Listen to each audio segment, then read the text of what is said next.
Después de la arrasadora victoria del presidente Nayib Bukele, reelecto en las elecciones del domingo con más del 85% del voto, ninguno de sus 5 rivales pudo presentarle resistencia. Ahora, la pregunta existe si habrá un efecto dominó, si servirá de ejemplo en la región, si otros imitarán su ejemplo. Y el más cercano está en Ecuador. Apenas un mes de entrada en su presidencia, Daniel Noboa empezó un conflicto armado interno.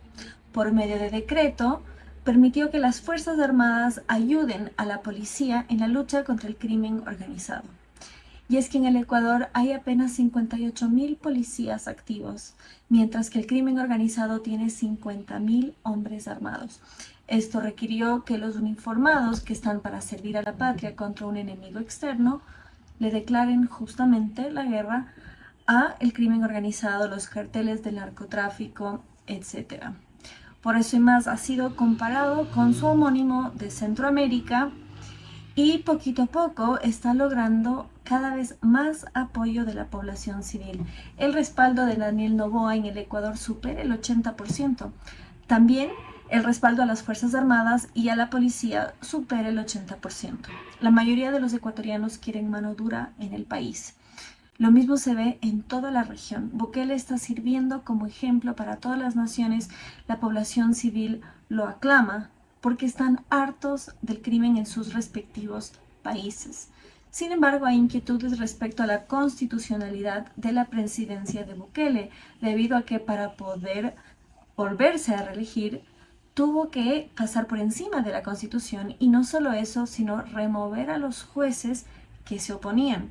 Cabe destacar que también Bukele fue uno de los primeros en cerrar su país en el plano del confinamiento y los magistrados que se opusieron a estas medidas porque privaban de la libertad a sus ciudadanos fueron precisamente los removidos. Esto es importante en cuanto surge una idolatría, un culto a la figura, que haya estos pesos y contrapesos. A su vez ya vemos que tiene el legislativo en su poder, el ejecutivo en su poder, y logró también que el judicial esté a su favor y así se pudo reelegir. Esta no es la realidad en el Ecuador, donde el partido del presidente no tiene mayoría. Sin embargo, hasta el momento, por medio de negociaciones, diálogos y el bienestar del país, lo que se ha logrado es consensos. Hasta ahora, todas las leyes y normas que se han propuesto por parte del gobierno han sido aprobadas y con sumo éxito.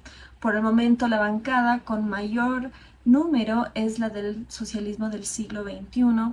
Como segunda fuerza, esta construye, que es el partido del fallecido y asesinado Fernando Villavicencio, y se está viendo bloques de alianza.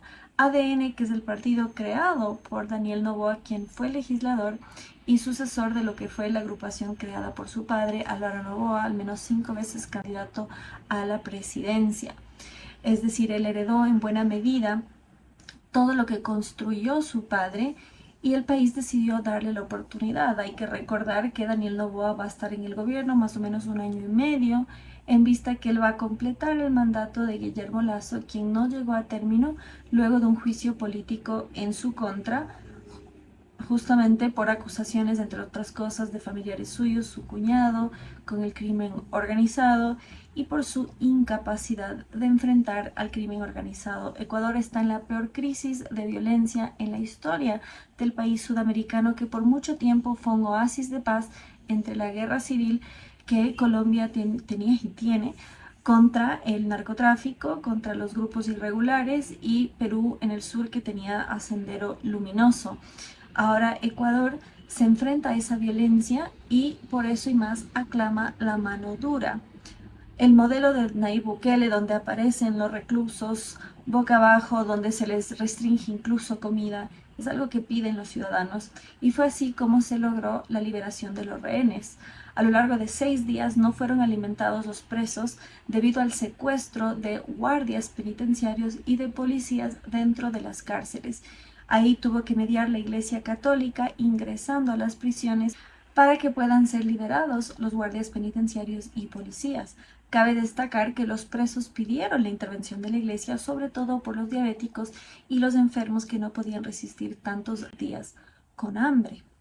Es importante ver que esto tuvo el respaldo de la población civil y únicamente la resistencia por parte de unas élites intelectuales y los abogados progres que no pueden faltar. Sin embargo, han tenido el rechazo de la población, aunque estas voces son ruidosas en el plano social, sobre todo en las redes y Twitter, que es una plataforma ahora ex, donde se mueven más o menos estos círculos. Sin embargo, la masa, el pueblo, aclama estas medidas. Ahora queda un año y medio y podría ser reelecto Daniel Noboa, lo cual podría afianzar un legado parecido al de Bukele. Sin embargo, en lo que no se parece es en el plano político-ideológico en cuanto a la agenda progre, sobre todo en lo que vemos lo que es el Ministerio de la Mujer y Derechos Humanos.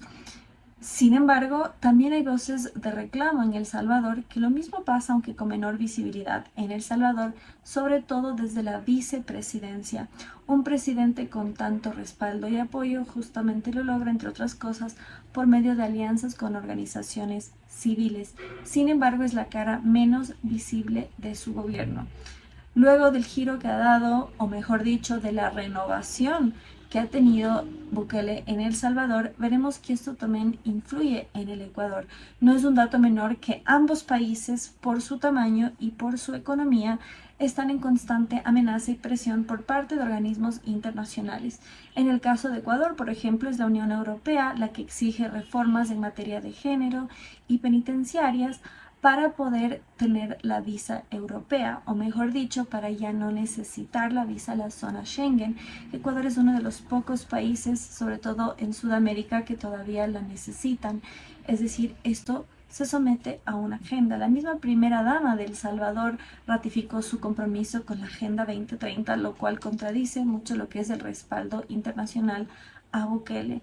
Por eso y más vemos paralelismos, pero también un poquito más enérgico el discurso del uno que del otro. Pero si efectivamente Noboa decide relanzarse, en el 2025 veremos si toma más una postura tipo Bukele o más en la línea de los pros y los anti que ha tenido hasta ahora. Él llama una nueva política, así como Bukele tampoco es que siempre fue de derecha, tampoco se proclama como tal hoy en día. De hecho, en su carrera política estuvo en varios políticos, partidos, sobre todo políticos, y varias aristas dentro del plano político ideológico. De igual manera, Daniel Noboa se proclama de centro izquierda, sin embargo, ha endurecido sus políticos, lo cual lo pone más hacia la derecha en el espectro. Veremos qué pasa de cara al 2025 y cómo se afirma el discurso de cada uno, sobre todo ahora que recién inicia un mandato de Bukele y que Noboa todavía goza de la mayoría del respaldo de la población. Para saber cómo avanzan ambas gestiones, no olviden suscribirse, darle like, compartir.